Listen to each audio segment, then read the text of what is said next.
teléfono. Ujú. Muy bien. Bueno, pues vamos a saludar, aunque van a tardar unos segundos en entrar todos, pero ¿qué tal a todos? Buenas noches. Bienvenidos. Estamos aquí en otro viernes en vivo, como todos los viernes, y bueno, pues aquí está Ricardo Esparza y por acá Alejandro Chávez. ¿Qué tal, Ricardo? ¿Cómo estás? Hola Alejandro, muy bien, aquí ya listos para el tema de hoy. Muy bien, excelente. Vamos a ver si alcanza al ratito a conectarse Julio Gaitán, que ya tiene rato que no. Esperemos que sí, si no, bueno, pues aquí le damos al tema. Bueno, pues primero vamos a agradecer a todos. Ah, mira, ya llegó el primero. Bienvenido, bienvenida. Vamos bueno, les agradecemos la recomendación de seguir hablando de los pueblos, ¿no? Por aquí, cerca de Jalisco, antes de la época española. Y bueno, pues hoy vamos a ver a otros tres. Hoy vamos a hablar de los Sinaloas, los Huachichiles y los Zacatecos, ¿no? Entonces, pues si les interesan esas culturas, ¿no? Pues del norte, ya prácticamente del norte de lo que hoy es la República Mexicana, pues entonces háblenle a sus amigos, familiares y todo, ¿no? Hasta los que les caen mal para que aprendan algo. Sí. Entonces, adelante. Y antes de que se me olvide, porque ya faltan muy poquitos días, el próximo martes 28 de julio, para los que viven cerca de Guadalajara, ¿no? En Guadalajara o cerca de Guadalajara, el próximo martes a las 6 de la tarde vamos a estar por ahí en la biblioteca Juan José Arriola, la biblioteca más grande del estado de Jalisco. Está frente al CUSEA, al Centro Universitario de Ciencias Económico-Administrativas de la UDG. Esto es en Periférico Norte. Entonces está la biblioteca y dentro de la biblioteca está la librería Carlos Fuentes, es en planta baja. Y ahí va a ser de las 6 de la tarde a las 7:45 de la noche, ¿no? Entonces, bueno, pues adelante, le doy el micrófono a Ricardo para que nos cuente. Ok, muy bien, muchas gracias. Pues bueno, ya hemos hablado pues de estas culturas de alguna manera, ahora vamos a hablar un poquito más a detalle de ellas. Y como bien comenta Alejandro, pues ahora es un poquito más hacia el norte, ¿no? Pero bueno, vamos a comenzar. Y bueno, estas culturas también, como todas, pues tienen sus características muy interesantes. Como bien vamos a hablar de los zacatecos, huachichiles y sinaloas. Que para esto, pues son como los amos del norte, ¿no? Que nunca se dejaron doblegar por los purépechas, que eran los principales que querían conquistarlos y todo. Pero bueno, ahora sí que si si creen que en el norte de México era un páramo vacío, antes de que llegaran los españoles, pues ya había alguien, ¿no? Y antes que todas las minas de plata convirtieran a Zacatecas en el motor económico del virreinato, porque básicamente Zacatecas fue donde hubo más minas, y Guanajuato incluso, sobre todo de plata. Y antes, mucho antes de que Sinaloa fuera una tierra de narcos y playas, estas tierras estaban ya dominadas por los pueblos que no le pedían permiso a nadie. ¿Sí? Eran nómadas, seminómadas, eran agricultores y sobre todo guerreros. Sí, eso es muy importante porque eso fue lo que les permitió ser como muy eh, territoriales.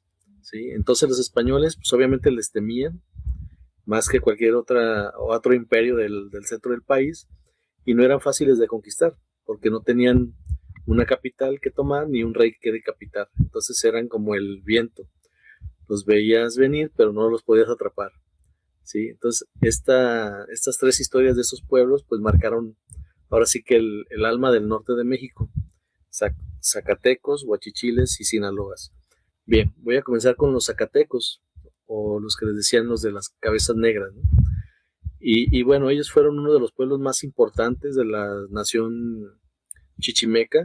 Acordémonos que chichimeca era como un tema despectivo, entonces casi a todos que no eran purépechas, pues les llamaban chichimecas.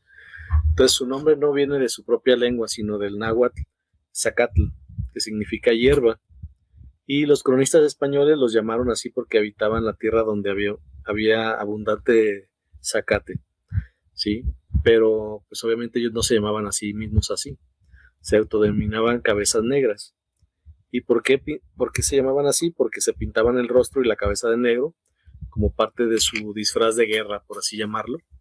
Y ese detalle pues no pasó desapercibido porque para los observadores españoles que los identificaron como un distintivo cultural de este grupo, pues bueno, ya representaba y les daba cierto temor o respeto, ¿no? Por así llamarlo. Entonces, pues bueno, su territorio era muy vasto, o era vasto.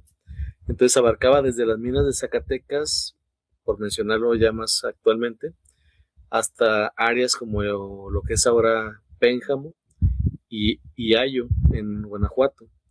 También se establecieron rancherías en Salinas, Portezuelo, en la Ciénega Grande, en Tunal Grande. Esto todo obviamente hacia el norte, llegando hasta San Martín y el Peñón Blanco. Y al oeste, hasta Nochistlán, Tlatenango y Teocaltiche. Sí, entonces ese era como su perímetro o su territorio en el cual ellos estaban. Y ya en términos generales ocupaban regiones de los actuales estados de Zacatecas, San Luis Potosí, Durango, Jalisco, Aguascalientes y Guanajuato. Bien, bueno, los zacatecos pues vivían, como les comenté, eran nómadas, seminómadas, cultivaban maíz, frijol y algunas frutas silvestres. Y obviamente completaban su dieta cazando conejos, venados, aves, ranas, serpientes y hasta ratas. Entonces, obviamente ratas del campo, de las ratas que conocemos hoy en día en la ciudad, que eran mucho más grandes, más limpias. Y bueno, su vestimenta era escasa, pero funcional. Los hombres llevaban un taparrabo de cuero y polainas hasta los tobillos y una venda en la frente. Se pintaban el cuerpo con dibujos especialmente para la batalla. Tanto hombres como mujeres traían el cabello largo hasta la cintura. Las mujeres usaban un cubrebusto y todos llevaban collares y sandalias de cuero o ixtle. Su idioma, así para dar un poco más de contexto, su idioma es uno de los grandes enigmas de la lingüística mexicana.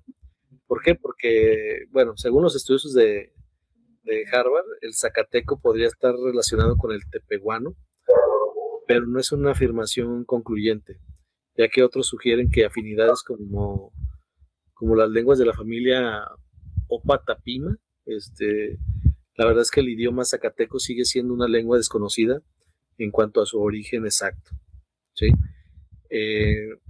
Algunos personajes que tuvieron, bueno, aunque no tenemos registro de grandes caudillos zacatecos con nombres famosos, así sí se sabe que tuvieron líderes locales que se organizaban y sobre todo pues hicieron resistencia, ¿no?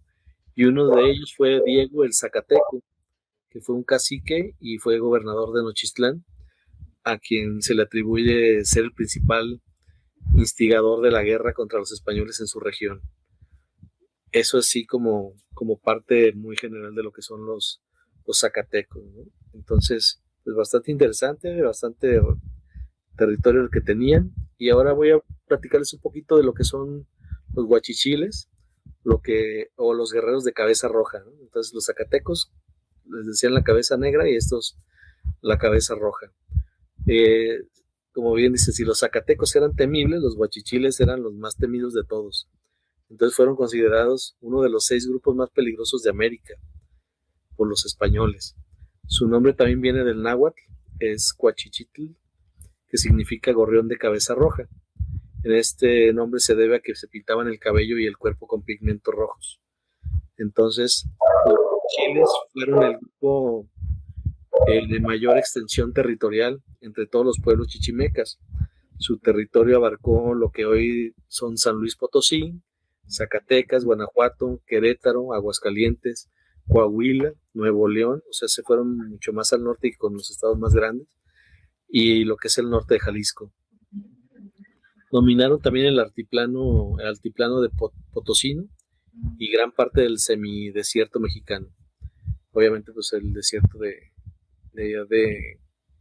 Nuevo León y Coahuila, que es donde está más grande.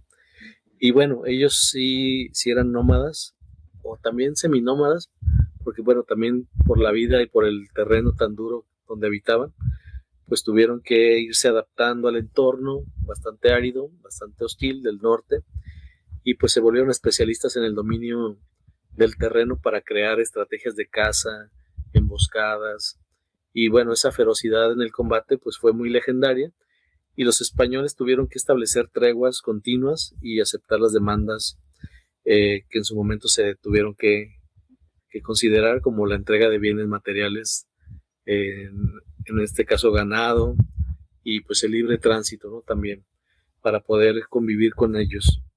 Su lengua, bueno, pues ellos hablaban el huachichil, que es una lengua que actualmente se encuentra en proceso de reconstrucción y pertenece a la familia lingüística yuto-azteca. Sí, también tuvieron algunos líderes importantes que no se rindieron, eh, digamos que se volvieron legendarios y se convirtieron en algunos también símbolo de esa resistencia. Y uno de ellos es Huajuco. Él estuvo entre el 1587 y 1625. Él fue un caudillo huachichil, intermediario, digamos que cultural. Fue intérprete y posteriormente líder de la rebelión de 1624, en lo que fue el nuevo Reino de León. Fue muy hábil en la cuestión diplomática y también muy conocedor de la cultura española. Fue tanto aliado de la corona como protagonista de una de las rebeliones más importantes del reino. Y su figura, pues envuelta en ambigüedad histórica, por temas de que no tenemos tanta documentación, ha sido considerada la más destacada entre los líderes indígenas de los huachichiles en esa época virreinal. Esto en 1624, que estuvo liderando junto con su hermano Colmillo, lideraron una incursión armada contra lo que es Monterrey, en lo que fue una de las mayores rebeliones indígenas que se han registrado en el noroeste novohispano.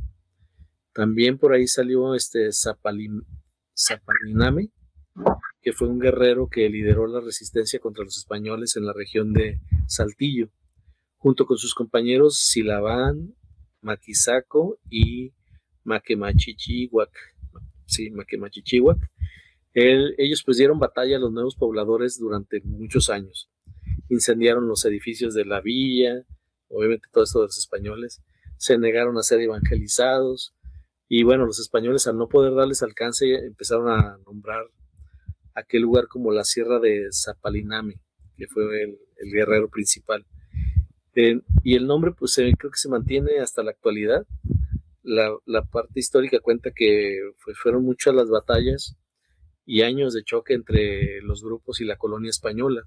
Entonces pues sí les pusieron ahí bastante resistencia y parece que estuvo bueno ahí el encontrón. Entonces luego está también Doña Ciguata y Maxorro o Mascorro, dependiendo de cómo lo hayan ahí escrito. También fueron líderes locales que lograron negociar treguas con los españoles. Entonces pues fueron esos tres personajes o cuatro personajes principales, bastante interesante. Eso referente a lo que son los se me fueron los huachichiles, exactamente. Entonces ahora toca hablar de los Sinaloas, o los hombres de la Pitahaya. En este caso los Sinaloas fueron una tribu que habitó la parte superior del río donde se fundó la fuente de Montes Claros, que le llamaban Carapoa, en lo que hoy es Sinaloa.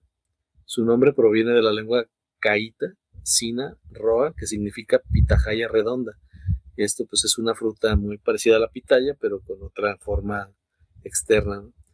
Y bueno, ellos digamos que eran parte del grupo de los caítas, que fue un conjunto de pueblos que hablaban lenguas de la misma familia. Habitaron la región del Río Fuerte en el norte de Sinaloa y bueno, pues eran completamente agricultores. Cuando ya los españoles llegaron a su territorio encontraron que contaban con alrededor de 1000 familias, las cuales cultivaban maíz, frijol y su economía se complementaba con la caza y la recolección. Uno de los líderes más famosos que tuvieron los Sinaloas fue uno que se llamaba Mahón o Mahón, no sé cómo se pronuncia, que fue un guerrero muy legendario, y él defendió estas tierras durante los siglos, o el siglo, perdón, 16. Su nombre pues ha perdurado en la región, sobre todo en la presa de El Mahón, en un municipio de El Fuerte, la cual lleva su nombre pues obviamente en su honor, y Mahón es recordado como un paladín de la tribu de los Sinaloas. Entonces, pues bueno, esos son como un poco del contexto de estas tres culturas. Y pues bueno, lo dejo ahí para también cederle la palabra a Alejandro y que nos comparta un poco más de ellas mismas. ¿Vale? Muy bien, muchas gracias. Pues sí, pues nada más complementando a todo lo que ya dijo Ricardo. Me tengo aquí algunos detallitos así muy, muy puntuales. Estas tres, de los tres, digamos que los huachichiles y los zacatecos, por compartir una, digamos, región, aunque ya vimos que los huachichiles eran los más extensos, ¿no? En cuanto a territorio, estaban agarrando varios estados, aunque el fuerte estaba en Zacatecas, pero tanto ellos como los zacatecos, pues eran, digamos, más o menos del mismo clima, ¿no? Mientras que los Sinaloas, por estar un poquito ya más cerca de la costa, pues era diferente, y eso se nota en la comida. Por ejemplo, los Sinaloas, pues, pescaban tanto en los lagos como podían ir al mar, ¿no? Mientras que los zacatecos y los chiles, pues los peces eran de agua dulce, ¿no? Porque estaban muy lejos del mar, aunque bueno, podían por ahí comerciar. Mientras estaba hablando por ahí Ricardo, me encontré por aquí un detalle interesante. No sé si sea exclusivo de los zacatecos o en común, ¿no? De todas estas culturas yutoaztecas, pero investigando de los zacatecos, no sé, miren, en México, esto que voy a decir es muy común aquí en Jalisco. Yo quiero pensar que es de todo México, pero si no es así, déjenme en los comentarios para saber, ¿no? A lo mejor uno piensa que como somos nosotros es en toda la República y resulta que no. Bueno, hay una palabra que nosotros usamos mucho en el español actual, español mexicano, que es la palabra mitote, ¿sí? Mitote se le dice a una persona, ya vas al mitote, y es como decir, ya vas al chisme, ¿no? Ya vas a ver qué te cuentan o qué información te traes o algo así, más o menos, ¿no? Sí, pues por ahí Ricardo lo ha escuchado en otro ámbito, pues ahorita también que nos platique. Entonces uno piensa en mitote como una reunión, un grupo reunido, ¿sí? El chisme o que se está hablando de algo. Y por acá estaba leyendo que los zacatecos tenían como parte cultural el mitote. ¿Pero qué es el mitote para ellos? Ahí cambia la cosa. Resulta que es un tipo de baile alrededor de fuego, y es en comunidad, es algo tribal, ¿no? Es como si hiciéramos una fogata y a lo mejor nos fue bien en la casa y pues se está preparando la comida, y mientras todo el mundo está gritando y bailando, ¿no? Me los imagino así como en las películas americanas de algo así, ¿no? Haciendo escándalo. O sea, es una mezcla de reunión, fiesta y convivencia. Entonces resulta que eso es el mitote, para los zacatecos. Entonces me llama mucho la atención que esa palabra haya sobrevivido. Seguramente a lo mejor no se pronunciaba tal cual, ¿no? A lo mejor era mitóticos o algo así, pero que esa palabra haya sobrevivido hasta nuestros días, porque estas tres culturas son más o menos contemporáneas, y según donde investigué, llegaron a estos lugares más o menos como en el año 200, 250 después de Cristo, y se queda ahí, pues estaban hasta que llegaron los españoles, ¿no? Hasta 1500, 1530 y tantos. Entonces, pues son muchos años, bueno, depende, ¿no? Con quién los compares. Pero si redondeamos y decimos que están desde el año 200 hasta el año 1500, pues son, a ver, 1500 menos 200 son 1300 años, o sea, es más de 1000 años, ¿no? Y esto nos habla de que para estos pueblos yutoaztecas, pues ellos venían del norte. Obviamente había pueblos más antiguos, ¿no? Que ahorita no los estamos mencionando porque nos estamos centrando en esta época previa a que llegaran los españoles.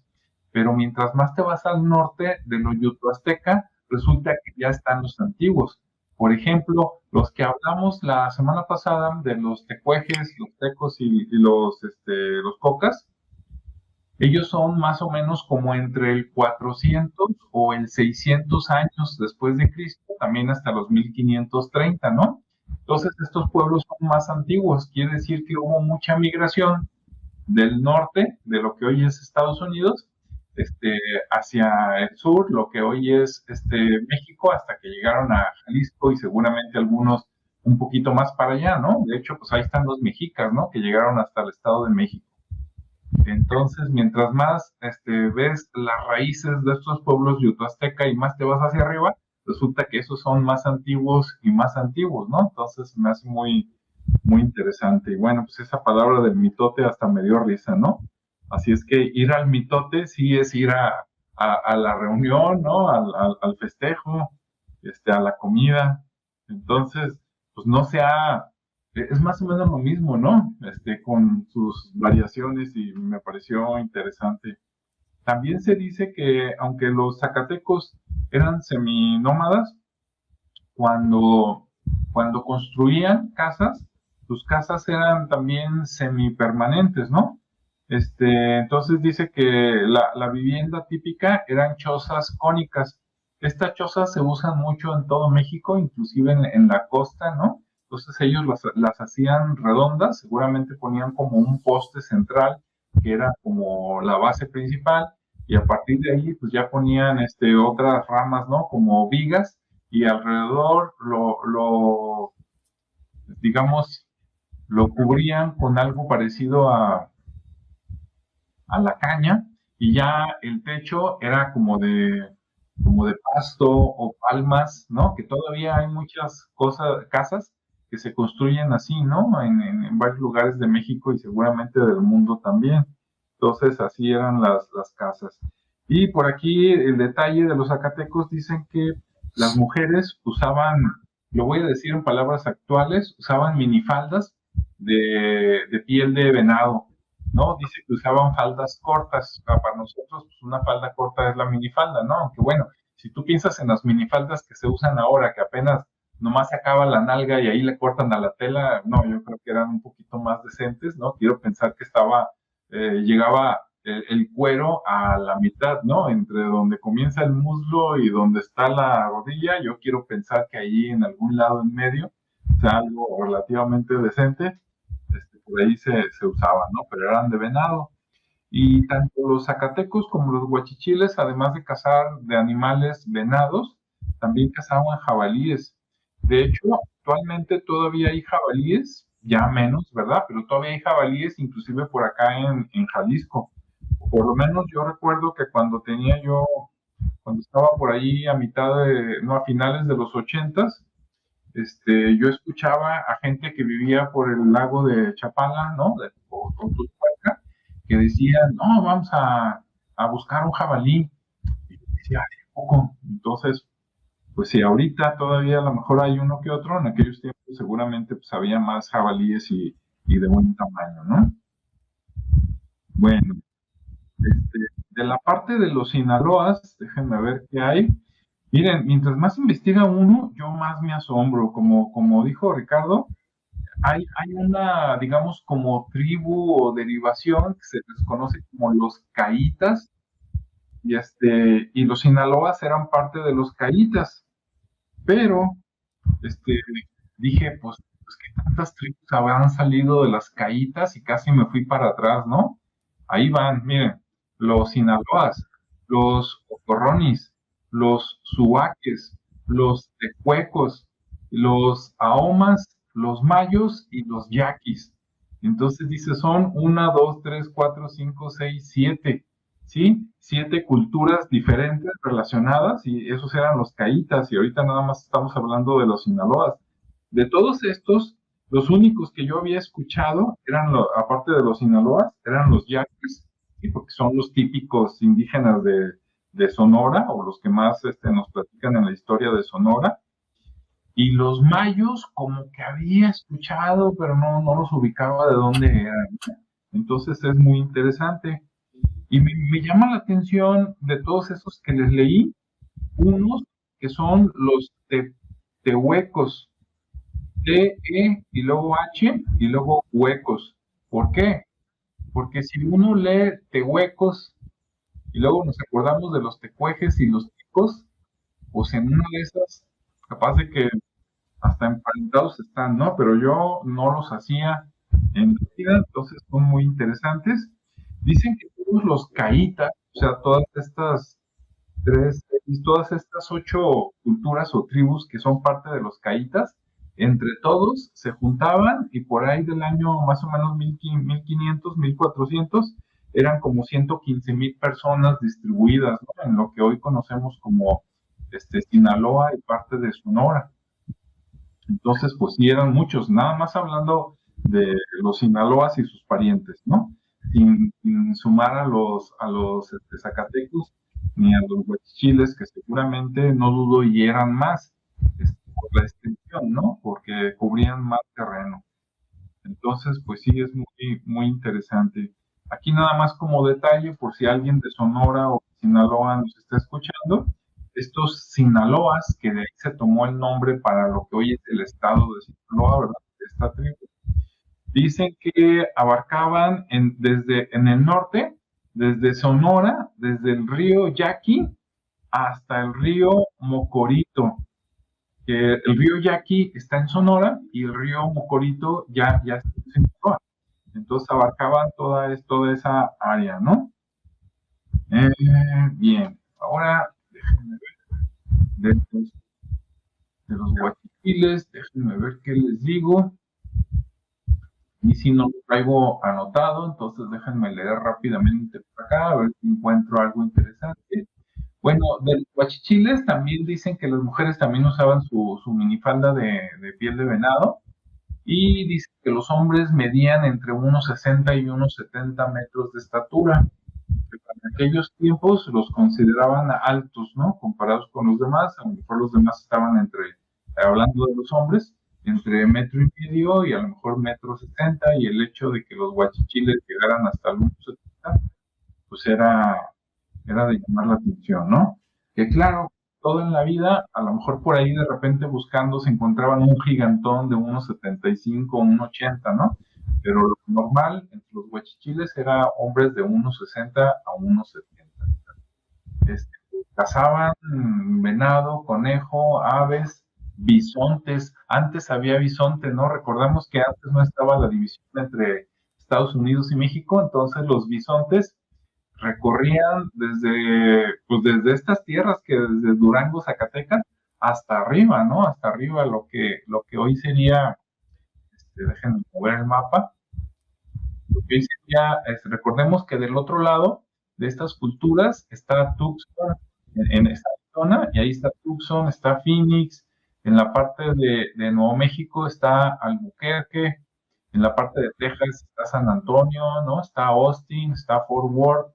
Entonces, toda esa parte, pues los búfalos eran felices, ¿no? Bueno, los bisontes, dice aquí. Entonces, cazaban también bisontes. Y ahí tengo muchas dudas, ¿eh? Porque para cazar bisontes, para empezar, las manadas eran de miles, ¿no? De bisontes. Y de repente digo yo, ¿será cierto que los caballos se los comieron y hasta que llegaron los españoles los reintrodujeron? Porque, suponiendo que sí, dices, entonces, ¿cómo los agarraban? Así a puro córrele y embóscalos, pues está aquí, ¿no? Y que dicen que eran los chichimecas más bravos, como dijo Ricardo, ¿no? Eran los más buenos para cazar y eran buenos con el arco. A las puntas dicen que las endurecían con fuego, ya sea de roca o de obsidiana, y que también usaban puntas, flechas con puntas envenenadas. Entonces, bueno, eso daría a entender, ¿no? De que, pues se escondían, venían los bisontes, los venados, lo que sea, y pues le daban, y ya nada más era síguelo, y que tiene el veneno, si no lo alcanzamos ahorita, mañana nos lo vamos a encontrar en el camino, ¿no? Entonces es muy interesante. Bien, dicen que vivían y estaban en grupos de 60 a 100 personas, que normalmente eran 12 o 20 familias, o sea, estaban todos emparentados, ¿no? ¿Qué más viene por aquí? Dice que sus armas eran arcos, flechas de obsidiana o endurecidas, lanzas y lanzadardos, ¿no? Estos famosos lanzadardos que tienen un nombre, ¿no? Ahorita no me acuerdo, pero ya ven que es una lanza y luego esa lanza la metes como en un tubo y el tubo la vieron, ¿no? Todos los que vieron la película de Apocalipto, ¿no? Por ahí en esa película sacan el lanzadardo, ¿no? Bien, ¿qué más? Dicen que sí, que los españoles cuando llegaron los consideraban el pueblo más bravo de los chichimecos. Y bueno, pues de momento eso es todo. Ahora les voy a mostrar aquí rápidamente. Déjenme ver dónde está. Miren, y no, bueno, esta que está aquí, esta fotografía, es un lugar no recuerdo si de los huachichiles o de los zacatecos, ellos también hacían como pequeños basamentos y ya después que los dejaron de usar, pues se ven como pequeños cerritos, ¿no? Como pequeñas colinas, entonces hay varios en el norte, pero por acá, déjenme ver, a ver si esta se puede ver más grande. Bueno, no se ve tan grande como yo quisiera, pero esta, vamos a suponer que es una olla de barro que estamos viendo, no sé si se alcance a notar, pero en parte del fondo, por ahí tiene una figura, ¿no? Un grabado. Entonces, esto es arte, este tipo de los Sinaloas, tipo caíta. Entonces, está muy interesante, ¿no? Que a pesar de ser varios siglos de antigüedad, pues sí tenían, o sea, no eran así, digamos, unos bárbaros, ¿no? Sí eran buenos artistas. Ahí está. Aquí en esta fotografía, esto ya no es antiguo, es moderno, pero resulta que ahorita, al parecer, en Zacatecas, no lo dudo, también en los demás estados, de repente hay clases de artesanía prehispánica para la gente y la gente aprende a hacer alfarería y cosas con técnicas antiguas. Entonces, esto que estamos viendo ya es moderno, pero es con las técnicas de los chiles y de los zacatecos, ¿no? Entonces, como vemos, pues está adornado con espirales, casi todo es de barro, pero es barro no nada más liso, sino que sí tiene pues ciertos adornos, ¿no? Entonces está muy interesante lo que tenían por ahí de arte. Y pues listo, no sé, Ricardo, si tengas ahí algún otro comentario y si sabías el origen ese de la palabra mitote. Sí, de hecho tenía dos versiones de esa. Ajá. Tú mencionaste una, porque luego se fue como deformando yo creo que conforme se fue haciendo más contemporáneo el término, se deformó, pero en principio pues era todo lo que hacía bulla, ¿no? Todo el tema así como de una reunión escandalosa, o de las festividades, o la convocatoria, la guerra, todo ese movimiento de que, hey, vénganse para acá, ese ya era como el mitote, ¿no? Sí. Todo la bulla que se armaba para eso. Y obviamente los que participaban ahí, pues eran los mitoteros, ¿no? Esos ¿Sí? que entraban a hacer bulla, pues se convertían en eso. Entonces, de alguna manera, como luego también entra el tema del chisme o de ¿cómo decía? De los rumores, pero se va cambiando y se vuelve como lo que sabemos ahorita, ¿no? Un mitotero es como un chismoso, ¿no? O un pregonero de la mentira, por así llamarlo. Y el mitote, pues es eso, sigue siendo como el chisme, ya más en el ámbito contemporáneo, pero tiene su origen más que nada en las festividades y en la guerra, que es lo que mencionaste. Pero sí es interesante cómo lo vamos tropicalizando o distorsionando, ¿no? Sí, yo nunca me había puesto a pensar que mitote era de náhuatl, ¿no? Aunque sí, nos enseñan que casi todo lo que acaba en ote, ¿no? O en ate, pues es del náhuatl, ¿no? Pero nunca me había puesto a pensar en eso.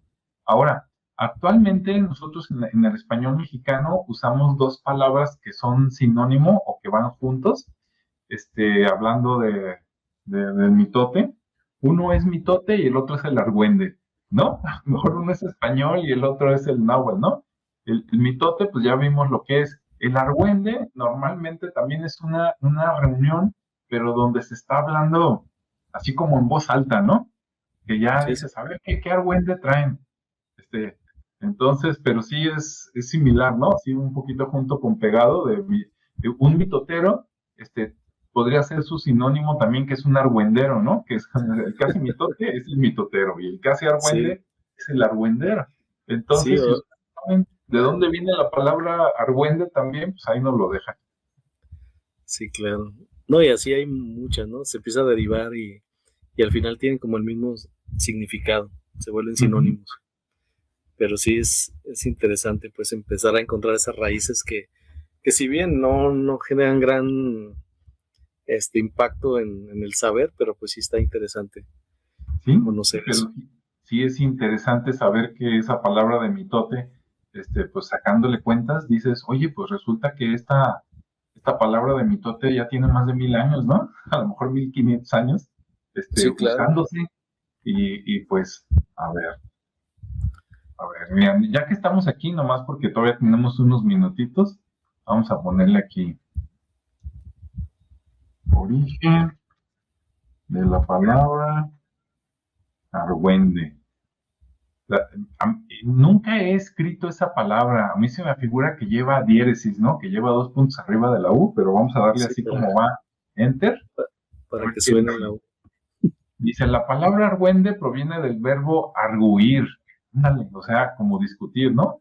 Dice que a su vez desciende del latín arguere. Ándale. Bueno, Es como entonces ya, argumentar también, ¿no? Puede ser. sí, arguere, argumentar, arguir. Ujú.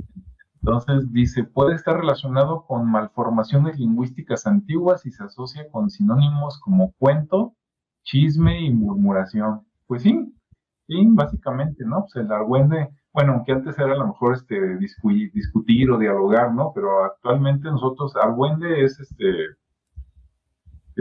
cuando dos o más personas están hablando muy fuerte o están discutiendo, ¿no? A ver qué argüende traen, ¿no? Que tú, que yo, que no sé qué. O también podría ser en un mercado, ¿no? Que lléveselo, que no sé qué, que se lo dejo barato, se lo dejo en 50 para que se lo lleve. No, no, pues que tanto, pero en voz alta, ¿no? Sí, sí. Eso podría ser también el argüende. La bulla que se hace al final de cuentas, no el ruido. Ándale, también.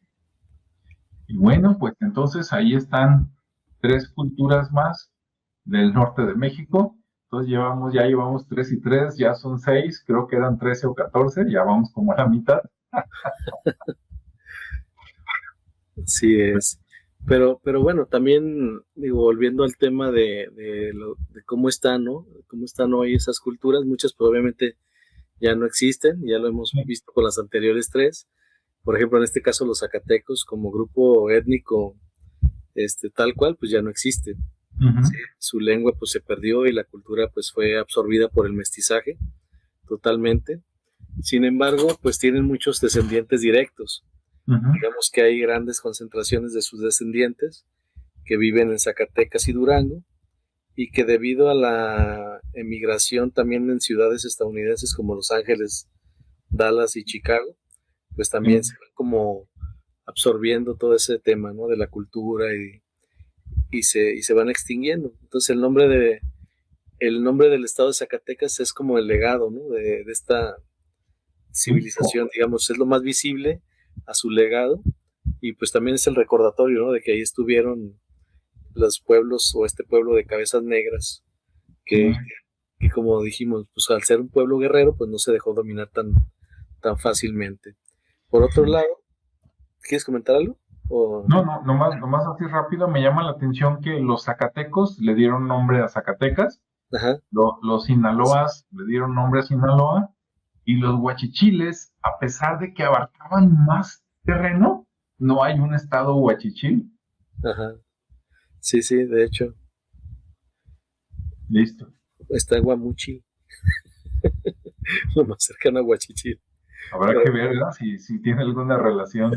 no creo, pero bueno, más por comentar. Sí. Entonces, comentaba que igual, pues los Sinaloas, también como un grupo étnico diferenciado, pues también desapareció, por lo mismo que de la colonización. También su nombre, digamos que existe y vive en el estado de Sinaloa, como un legado también muy tangible. Y bueno, pues las memorias de los pueblos caítas, que también son todos esos que están ahí en esa región también, como los mayas o lloremes, y los yaquis, que bien comentaste, por su origen y su lengua, ¿no? Y la parte de la historia. Y pues hoy en día estas comunidades indígenas que viven en Sinaloa son principalmente Yoreme, Mayo, Tepehuán, Tepehuanes del Sur y Ujú, Tarahumaras. Entonces los Sinaloas se fundieron en ese, digamos, crisol, pero su nombre quedó para siempre en ese mapa, ¿no? Entonces, ujú. digamos que ahí se constituyó y permaneció. Obviamente, a diferencia de los zacatecos, ¿no? La nación huachichil sigue existiendo, están reconocidos por el Instituto Nacional de los Pueblos Indígenas, el INPI, con N, en el municipio de San Luis de la Paz, en Guanajuato. También tienen miembros en México y Estados Unidos. Y se cree que el pueblo huichol o los huirárika descienden o están relacionados con estos antiguos huachichiles. Obviamente, pues ya hoy en día los grupos huachichiles trabajan para visibilizar, para rescatar y preservar la historia y la cultura. Y digamos que son los últimos huachichiles los que sobreviven en una nación que, pues obviamente los dominó, o mejor dicho, ellos dominaron el desierto, tanto de Coahuila, Zacatecas, San Luis y Nuevo León. Entonces, digamos que ellos sí fueron los que se adaptaron muy bien a ese tipo de zona árida, ¿no? Entonces sí, sí fue como muy, muy duro para ellos, pero al final pues ahí está. Y desgraciadamente pues no conservaron un estado que tuviera ese nombre así como los Sinaloas y los Zacatecos. Eh, y bueno, no sé, ya para terminar, digamos que estas tres culturas pues son ese ejemplo del norte de México que nos demuestra pues que no era un territorio vacío, ¿no? A pesar de que era una gran extensión y en su mayoría pues árido, entonces pues no era un territorio vacío, existían ellos y pues es como el mosaico de las culturas que aunque no construyeron pirámides ni escribieron códices, pues desarrollaron formas de vida adaptadas a un entorno hostil y ofrecieron ahora sí que una resistencia que ni los españoles pudieran haber quebrado tan fácil, ¿no? Los Ujú. Zacatecos y los Sinaloa ya no existen como pueblos, como bien lo mencionamos, pero bueno, ahí siguieron en esas épocas pues luchando. Y como siempre, así como ya reflexión o últimas palabras, Ujú. este, la próxima vez que veas el nombre Zacatecas en un mapa y que escuchen la palabra Sinaloa en una canción o también en el mismo mapa, o que visite la sierra de Zapalimane en Coahuila, pues hay que recordar que hubo guerreros de cabeza negra, de cabeza roja, que no se dejaron dominar. Y así hubo muchos pueblos que, aunque los libros de texto lo ignoren, pues es parte importante de lo que hoy somos, ¿no? Como nación, como país y como cultura también. Porque el norte también tuvo su grandeza y esa grandeza pues no se ha ido del todo. Sigue viva todavía en esa tierra y en los nombres de la memoria de quienes nos supieron escuchar en ese momento y que se ha transmitido y nos ha permitido incluso estar haciendo este programa, ¿no? Porque si no hubiera esa información que gracias a alguien que de boca a oído la transmitió y la publicó, pues no tuviéramos ahorita nada de qué hablar. Entonces espero que pues hayan disfrutado de este viaje que nos llevó ahora al norte profundo de México y bueno, eh, se dice que son los grandes olvidados de la historia, pero obviamente sin ellos el México que tenemos pues no sería lo mismo, ¿no? Y si les gustó, pues bueno, pues síganos compartiendo ahí temas, referencias y bueno, ahora sí que con eso me despido. Así es, pues muchas gracias a todos. Y pues los que vayan el próximo martes 28, ¿verdad? A la biblioteca Juan José Arrola, por ahí nos vemos. Y pues sí, eso es todo. Nos vemos en el siguiente video. Muy Hasta bien. luego. Hasta la próxima.